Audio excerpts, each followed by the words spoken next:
청와대 윤영찬 국민소통수석이 문재인 대통령의 방중 성과에 대한 브리핑을 합니다. 직접 들어보시죠. 17일까지 3박 4일간 진행된 문재인 대통령의 중국 방문 결과에 대해서 간략하게 종합적으로 브리핑을 드리겠습니다. 먼저 이번 방문을 통해서 한중 양 정상 간의 돈독한 우위와 신뢰 구축을 바탕으로 한중 관계의 새 시대를 열었습니다. 양 정상은 5시간에 걸쳐 공식 일정을 함께하면서 깊은 우위와 신뢰를 구축했습니다. 국민 우선의 정치 철학에 대한 공감대를 바탕으로 북핵 문제, 한중 관계 및 지역 정세 등 심도 있고 허심탄회한 의견을 교환했습니다. 역지사지, 관왕지례의 정신하에 어려웠던 과거까지를 교훈으로 상호 입장을 헤아려가며 지난 25년간 한중 관계의 비약을 바탕으로 향후 이를 더욱 발전시켜 나가자는 데 공감했습니다. 양 정상 간 수시 전화 통화 등을 활용한 소통의 한 라인을 구축하자는 데도 합의를 했습니다. 이번 정상회담은 한중 간 교류 협력 복원, 발전을 위한 본격적인 신호탄이 되었습니다. 양 정상은 양국 간 교류 협력의 회복은 물론 새로운 25년을 향한 한 단계 높은 차원의 미래 협력 방향에 대한 공감대를 형성했습니다. 문 대통령은 위축된 우리 기업 활동의 조속한 회복을 위한 중국 측 협조를 요청하는 한편 우리 교민사의 진출기업 격려를 했습니다.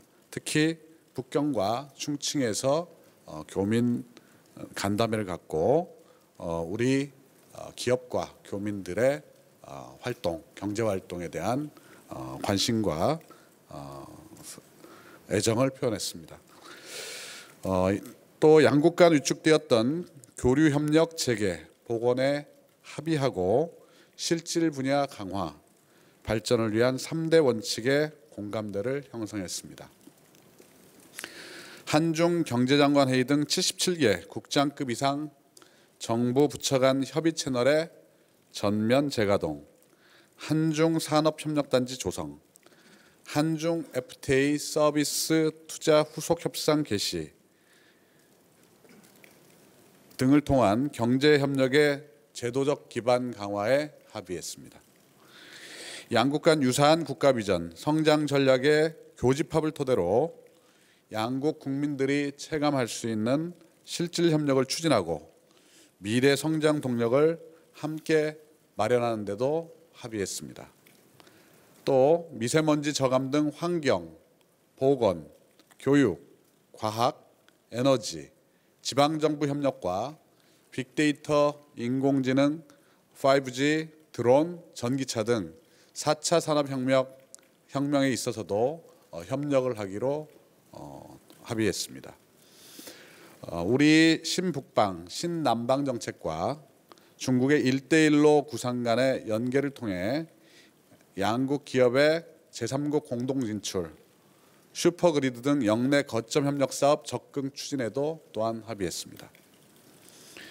기존 경제, 통상, 사회, 문화, 인적 교류 중심의 협력을 정치, 외교, 안보, 의회, 지방 간 협력 분야로 확대키로 하고 향후 외부 갈등 요인에도 흔들림 없이 발전할 수 있는 견고하고 성숙한 관계를 구축함으로써 진정한 의미의 전략적 협력 동반자 관계로 발전시키기로 합의했습니다.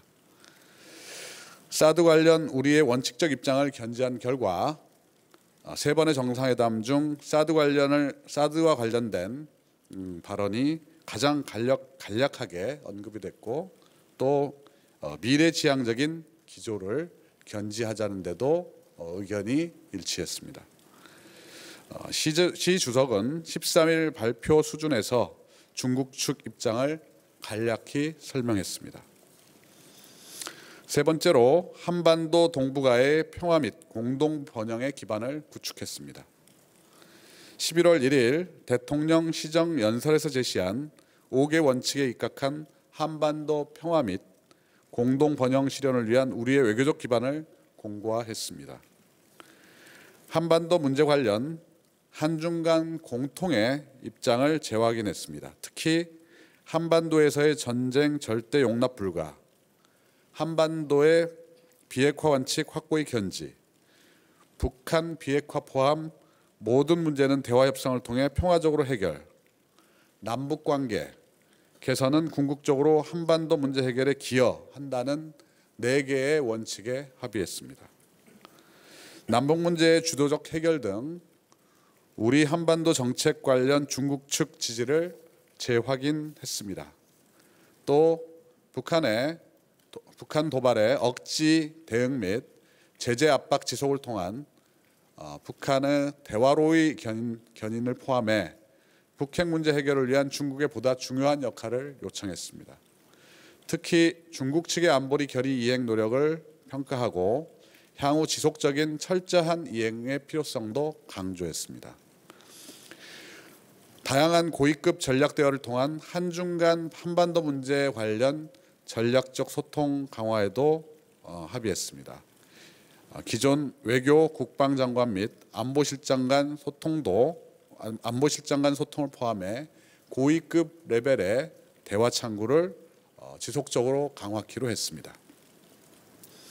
평창 올림픽을 북핵 문제 해결의 주요 기회로 활용하고 성공적 올림픽을 개최하기 위한 중국 측의 협조를 확보했습니다.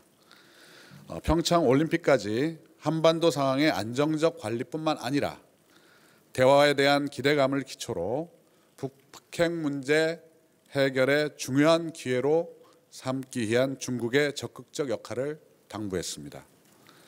북한의 평창 올림픽 참석을 위해 공동 노력키로 했고 시진핑 주석의 평창 올림픽 참석을 적극적으로 추진키로 했습니다. 또 2018년 평창 동계올림픽과 2022년 베이징 동계올림픽의 성공적 개최를 위한 상호 방문의 해 지정을 적극 검토키로 했습니다. 리커창 총리는 평창 동계올림픽을 계기로 많은 중국민들이 경기 관람이나 관광을 위해 한국을 찾을 것이라고 언급했습니다. 네 번째는 양국 국민 간 달라진 한중 관계 체감 및 우호 관계의 저변 확대입니다. 중국 여론은 난징 대학살 추모일을 계기로 우리 정부 차원의 첫 애도 표명과 최초 충칭 임정청사 방문 등 한중 공유 역사의 재조명에 대해서 적극 호응했습니다. 네, 류여의 최고위원회 기자회견 그리고 윤영찬 국민소통수석의 이번 방중 성과 브리핑 들어보고 왔는데요. 이 내용은 저희가 정리해서 전해드리도록 하겠습니다.